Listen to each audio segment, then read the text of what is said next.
C'est devenu le rendez-vous des amateurs de vitesse, le Run Car qui s'est déroulé aujourd'hui sur la route de Badieux à la Cayenne. Un départ arrêté pour des voitures surpuissantes, mais aussi un moyen pour les autorités de lutter contre les courses sauvages. L'ASA Équateur, organisateur de l'événement, réfléchit même à la construction d'un circuit. Le reportage de Jean-Marc Dabro et Abel Parnasse. 200, 300, 400 chevaux sous le capot, ces voitures sont de véritables bolides.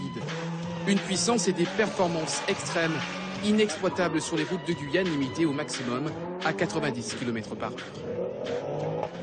Quand on conduit ce genre de bolide, on est toujours tenté à accélérer parce qu'en fait, le pied est lourd. Donc après, forcément, on a envie d'accélérer.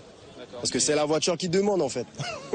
Alors les propriétaires de ces grands cylindrés se donnent régulièrement rendez-vous ici pour cette course de vitesse sur 200 mètres. Une compétition réglementée sur route fermée. Les routes sont trop petites. Vous connaissez des jeunes par exemple qui ont des voitures avec de grosses cylindrées et qui sur les routes ouvertes se font un peu plaisir? Oui, je connais quelques-uns, mais malheureusement, vu qu'on est dans un club maintenant, on n'a plus le droit de faire ça parce que son corps on perd la licence. L'événement est sponsorisé par la CACL. Pour sa présidente, Marie-Laure Finera, c'est une façon de lutter contre les courses sauvages.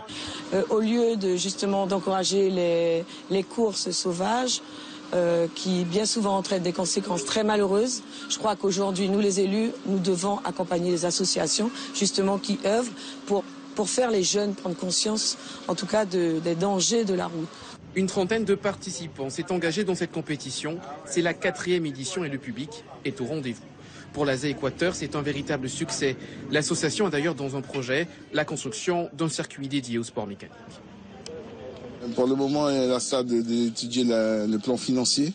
Et je pense que d'ici un mois, on devrait pouvoir déposer le dossier au niveau de le partenaire, ce sera certainement sur la mairie de Sinamari. Alors qu'au niveau national, le gouvernement songe à abaisser la vitesse sur les routes de 90 à 80 km/h. Les amateurs de vitesse guyanais ont eux trouvé un rendez-vous régulier. Le prochain Run Car est prévu pour le mois de juillet prochain.